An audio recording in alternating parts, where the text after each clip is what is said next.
സുരേഷ് ഗോപിക്ക് ഒന്നും നൽകാനില്ല. കേന്ദ്രമന്ത്രി കസേര തന്നെ ധാരാളം.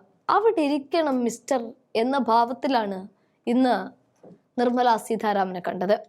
റെക്കോർഡിട്ട് 8ാമത്തെ ബജറ്റ് അവതരിപ്പിച്ച് നിർമ്മല പാർലമെന്റിൽ തകർത്താടുമ്പോൾ കേന്ദ്രമന്ത്രി എന്ന നിലയിൽ സുരേഷ് ഗോപിക്ക് നിരാശ മാത്രമാണ് ബലം. നികുതി ഇളവിൽ ചരിത്ര പ്രഖ്യാപനം നടത്തിയപ്പോൾ കൈയൊക്കെ പൊക്കി സുരേഷ് ഗോപി അഭിവാദ്യം അർപ്പിച്ചപ്പോഴും കേരളത്തിന്റെ മണ്ണിലേക്ക് ഒന്നും കൊണ്ടുവരാൻ കേന്ദ്രമന്ത്രി പട്ടം കിട്ടിയിട്ടും സുരേഷ് ഗോപിക്കായിട്ടില്ല. കേരളം മുന്നോട്ട് വെച്ച അടിസ്ഥാനപരവും അത്യന്താപേക്ഷിതവുമായ 14 ആവശ്യങ്ങളാണ്. അതിനോടാണ് കേന്ദ്രം മുഖം തിരിക്കുന്നത്. എന്തിന്? വയനാടിനെ പോലും അവർ ഗൗനിച്ചിട്ടില്ല.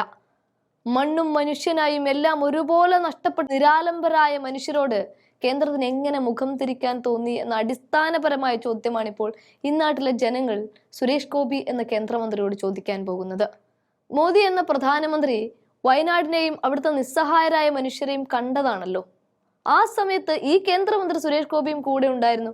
എന്നിട്ടും പക്ഷേ കാര്യമൊന്നും ഉണ്ടായില്ല എന്ന് വേണം പറയാൻ. വയനാടിനെ അതിതീവ്രമായ ദുരന്തമാക്കി മാറ്റി എന്നതിനപ്പുറത്ത് ഇതൊക്കെ ബീഫ് കഴിക്കുന്നത് കൊണ്ടാണ് വന്നത് എന്നാണ് ചില BJP നേതാക്കളുടെ പരാമർശം എന്നതിനും അപ്പുറത്ത് യാതൊരു സഹായവും കിട്ടിയിട്ടില്ല എന്ന് വേണം പറയാൻ. 14 ആവശ്യങ്ങളാണ് കേരളം കേന്ദ്രത്തിന് മുൻപിൽ വെച്ചത്. പക്ഷെ ആശ്വസിക്കാൻ പാകത്തിന് ഒന്നും ഉണ്ടായില്ല എന്ന് വേണം പറയാൻ. വയനാടിനായി പ്രത്യേക സാമ്പത്തിക പാക്കേജും അതിനായി 2000 കോടി, മൊത്തം സാമ്പത്തിക മേഖലയ്ക്കായി 24,000 കോടി, തീരദേശ സംരക്ഷണത്തിനായിട്ട് 2000 കോടി, വന്യമൃഗങ്ങളിൽ നിന്ന് മനുഷ്യനെ സംരക്ഷിക്കാനായിട്ടും 1000 കോടി. ഇത്തരത്തിൽ വേണ്ടത് മാത്രം വെച്ച് നൽകി എണ്ണിപ്പെറുക്കിയാണ് കേരളം കേന്ദ്രത്തെ സമീപിച്ചത്. പക്ഷെ എന്ത് കിട്ടി? ഒന്നുമില്ല. പാലക്കാട് IITക്ക് സഹായം എന്നത് മാത്രമാണ് ഇപ്പൊ വളരെ ചെറിയൊരു സമാധാനമായിട്ടുള്ളത്.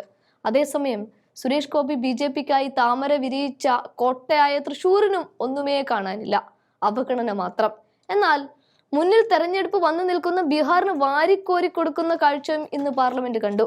രാജ്യം വികസിത ഭാരതമാകുന്നു എന്ന് പറയുമ്പോൾ ഇത്തരത്തിൽ തെരഞ്ഞെടുപ്പ് മാത്രം മുന്നിൽ കണ്ടുകൊണ്ടുള്ള ബജറ്റ് അവതരണമാണ് എങ്കിൽ എങ്ങനെയാണ് വികസിത രാജ്യമാവുക? ഫെഡറൽ സംവിധാനത്തിന്റെ തകർച്ചയിലേക്കാണോ മോദി സർക്കാർ രാജ്യത്തെ നയിക്കുന്നത് എന്ന വലിയ ചോദ്യം മാത്രമാണ് ഇവിടെ ആകെ ചോദിക്കാനുള്ളത്.